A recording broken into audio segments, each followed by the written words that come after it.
Last summer, Liverpool completed what's described as 3 transfer windows in one, spending £450 million on a massive squad overhaul.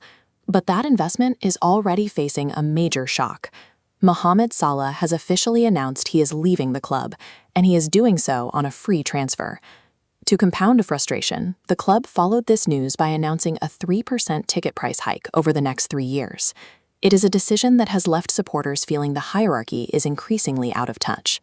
This creates a stark financial reality. On one side, the £450 million spent to build this squad. On the other, the £0 return for the club's most prolific asset. This combination of rising costs for fans and a massive financial loss on the pitch has evaporated goodwill. The atmosphere is turning, and the hunt for a reason behind this decline has begun. Sources at Anfield now claim the primary driver for Salah's exit is a total breakdown in his relationship with manager Arne Slot. The situation reached a point where it became clear the two could no longer work together next season. The results back up the tension. This chart shows the 10 Premier League defeats suffered under Slot, highlighting a run of desperate performances that have left the club struggling for months. Even historically supportive local reporters are shifting their stance. Journalists James Pearce and Paul Gorst are publicly softening their language regarding the manager's long-term future. Gorst observed that the lack of a new deal for Slot, combined with growing fan unrest, carries more weight and owners' public backing. FSG support is being tested, and a final decision will likely wait until the season concludes. Salah's departure is the catalyst.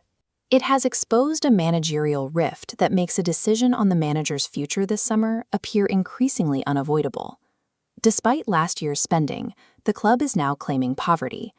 Future transfers are reportedly tied strictly to whether the team secures Champions League qualification. Yet the squad requires urgent work. They still need 2 center-backs, 2 wingers, a new left-back, and a number 6.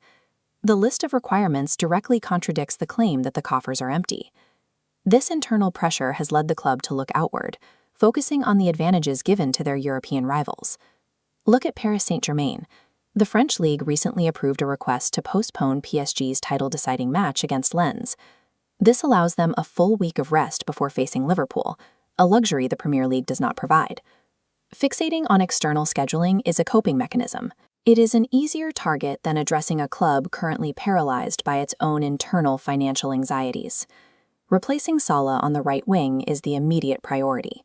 Liverpool have made a fresh inquiry for Michael Olise, a player already proven to be a high-level performer in the Premier League. The inquiry triggered a defensive response from Bayern Munich. Honorary President Uli Hoeneß explicitly stated that Bayern would not sell their talent to help Liverpool recover from a poor season. This has forced a pivot to Napoli's Khvicha Kvaratskhelia. With Arsenal already exploring a move for the winger, Liverpool would need to act quickly to hijack the deal for the former Champions League winner. There is also the possibility of a move for Leipzig's Yandandi Monde.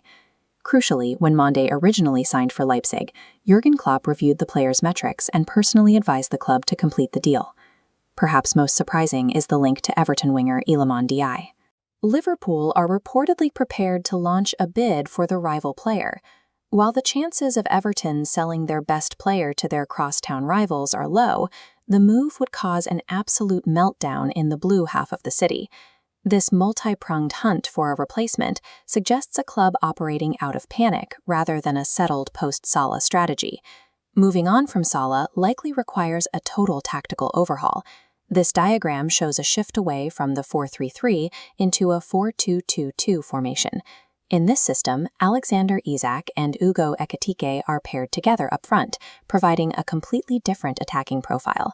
This centers Isak in Liverpool's future tactical plans.